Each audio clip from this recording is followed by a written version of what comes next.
Well, we got some LC parts in. Still need a few more to complete this, but we'll see where this gets us. It's possible by the time I get this video out, the rest of them will be here. What we got are the side guards, which is L6035. You can cut them, but I'm going to leave them off the get-go because I might be putting a larger body on this rather than a buggy. I got the front cups, actually complete steering hubs, which is the L6007, so we'll be installing that today on the front. And we got the steering posts. One of the things I'm waiting on are some bearings, so I got a couple bearing sets coming separate from LCs. Found them cheaper. I'll put a link in the description on all this stuff. And I got the servo mounts for the LC12. This is L6024. We'll see how it goes. Get set up and I'll be back. So we're going to start with L6007, the steering column, because we'll need that before we can put in the servo and all that other good jazz. This one. Now, we don't need everything in here.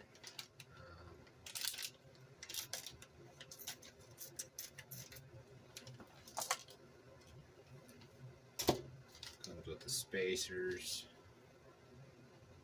your rear turnbuckles, which I don't need. These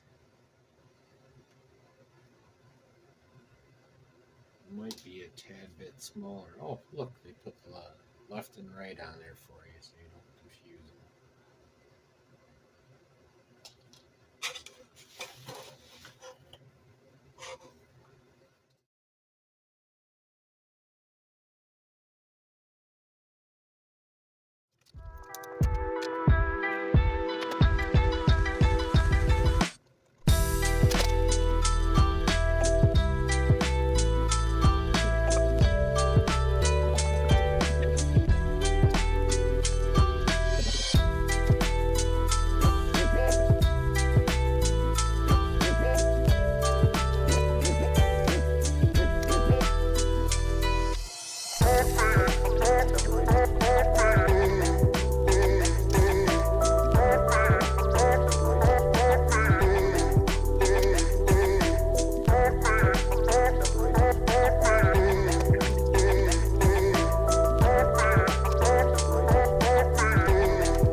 6035.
Well, looks like we're all done for today. You can see I got the bearings in off camera, put the servo saver in, but that's the collars, side rails. That's slipper diffs going in there. Now I am going to have to cut this upper deck to make something work, but I'm waiting on 3 more parts. Motor mount, rear diff, and the bearings. Once I have those, then I can finish the build. Hopefully they come this week. She looks pretty good. I'm pretty happy. One more step down. Part 3 should be the final. So I'll be back when that's done. Thanks for watching. Like and subscribe and all that.